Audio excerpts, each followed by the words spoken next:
In today's video, focusing on the Senate map and the Democrats' pathway to get to that 51 seats needed to grab a majority in the Senate. So the structure of this video is, first I'm going to start off with a little background information about these 2018 midterms, and then after that going to go through the pathway that the Democrats would need to get to that 51 seat majority. Now, if it's a 50-50 tie, that would still go to the Republicans because the Republican Vice President Mike Pence would be able to break a 50-50 tie. But just a little background on this particular midterm 2018 for the Senate. The Democrats have 26 seats that they have to defend compared to the Republicans, who only have 9.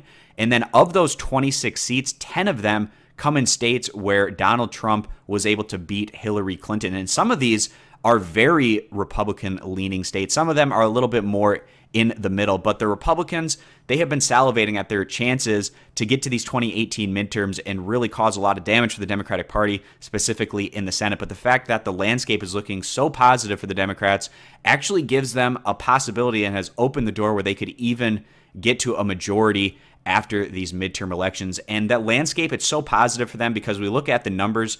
In terms of the generic congressional ballot, the Democrats are doing better now than we've seen from them over the past decade. And then on top of that, the individual contributions to these campaigns, the Democrats have absolutely been killing it in comparison to the Republicans. Also, the primary voter data, that's real numbers that we have, and that's not just polling. The Democrats had over 4 million more votes cast in their primaries in comparison to the Republicans. This is the widest spread that we have seen in the last 2 decades.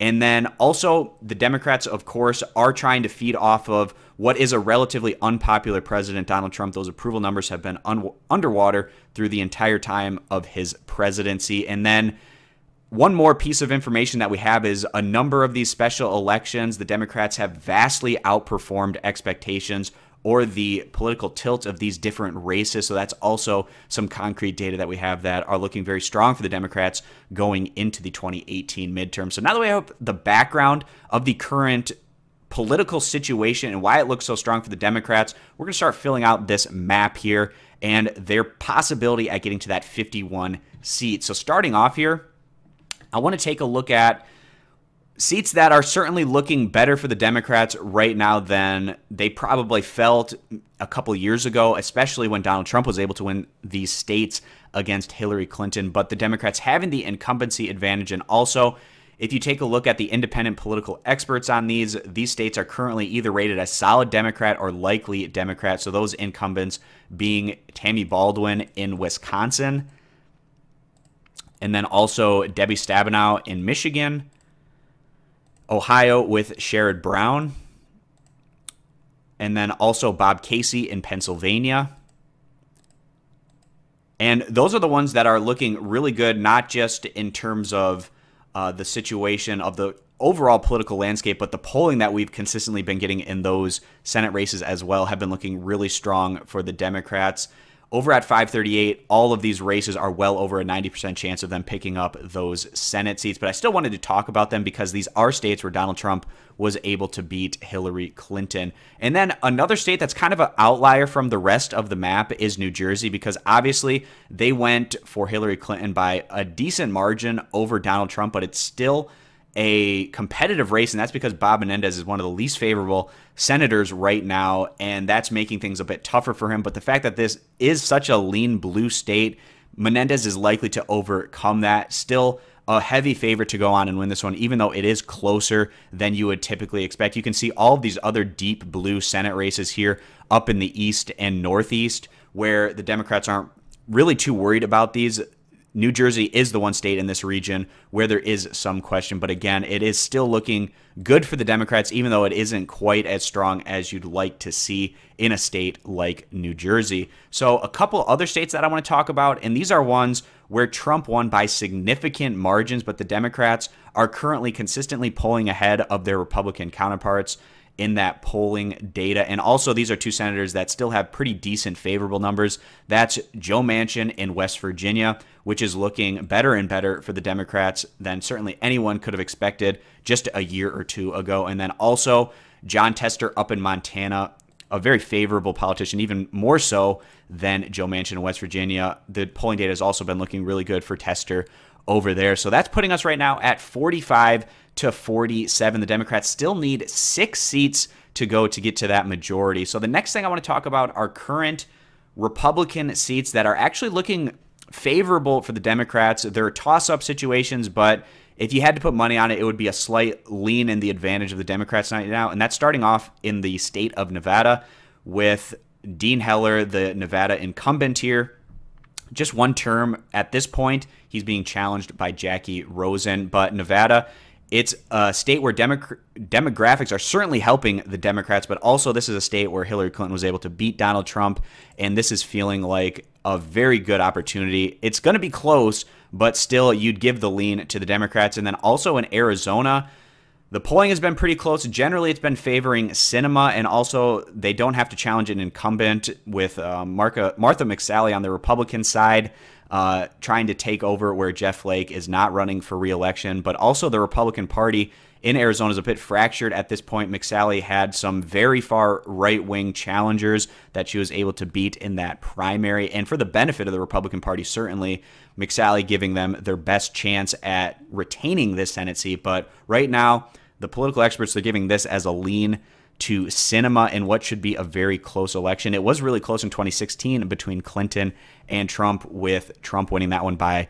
right around 3 percentage points. Should be a close race, but again, one that the Democrats are feeling pretty good about at this point. So that gets us to 47 to 47, and we have 6 seats left on the board. So for the Democrats to get that majority, they need to win 4 out of these 6 races.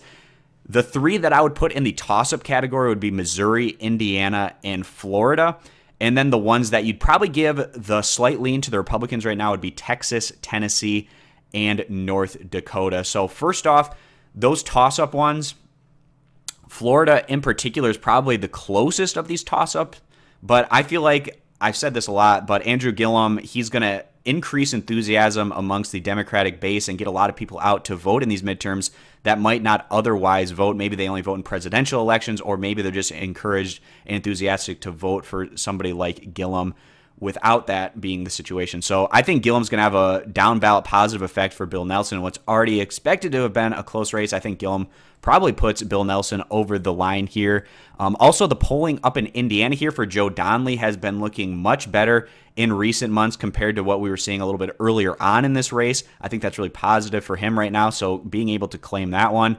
And then also Missouri, it seems like every poll we get in this one, it's either even or either Hawley or McCaskill are ahead by about 1 or 2 points. So with increased Democratic voter enthusiasm, that probably tilts things a little bit to the incumbent here with McCaskill. So the Democrats also needing to probably hold on to this one. So that puts us at 50 for the Democrats, 47 for the Republicans. With 3 seats left here, you have the incumbent Heidi Heitkamp up in North Dakota.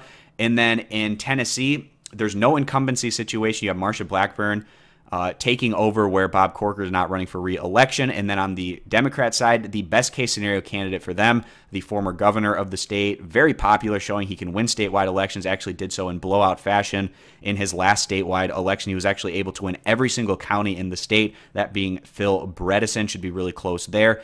And then in Texas, Beto O'Rourke, a lot of enthusiasm behind his candidacy. We've never seen anything like he's been able to do in terms of turnout at these rallies, but also just individual contributions to his campaign have just been absurd, and that's allowing him to also compete against the incumbent Ted Cruz in what's a lean Republican state, to be sure, there still in Texas, even though the demographics are still shifting in a state like Texas as well, which is opening the door a little bit to the Democrats' long-term pictures in that state. So out of these 3 states, the Democrats would have to pick up 1 of the Senate seats to get to the majority. I think their best chance would probably be Tennessee.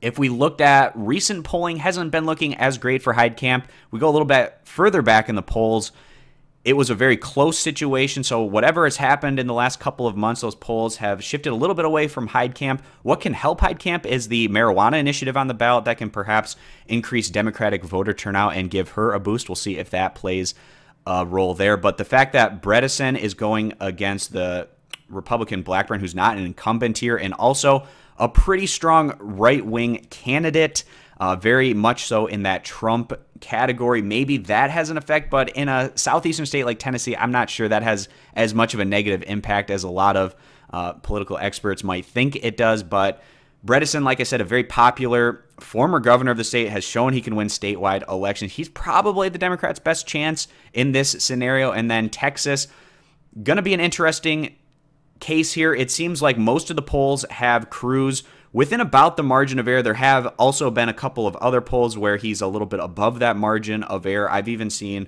polls that have been tied, or O'Rourke has been slightly ahead. But in general, the polling data, we've been getting a ton of it out of Texas. It's generally been favoring Ted Cruz, which is a positive for him. So I think that the Democrats' best case here is grabbing Tennessee and then coming up short in North Dakota, so losing that incumbency and losing Texas.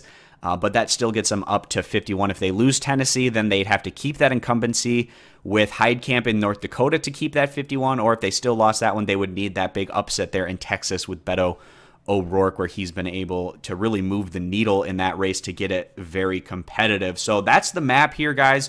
The Democrats' pathway of getting to that 51 Senate seats. It's extremely difficult, like I said, because they have to defend 26 seats and also claim Republican seats to try to get to that 51 seat majority, which is not going to be easy. They're defending 10 Senate seats where Donald Trump was able to beat Hillary Clinton, also just adding to the difficulty. But the fact that the political landscape is looking so good for the Democrats right now is at least giving them an opportunity at possibly winning that majority. So that's pretty much going to wrap up this video, guys. Thanks for stopping on in. Subscribe for more, and I hope to see you back here for future political analysis videos.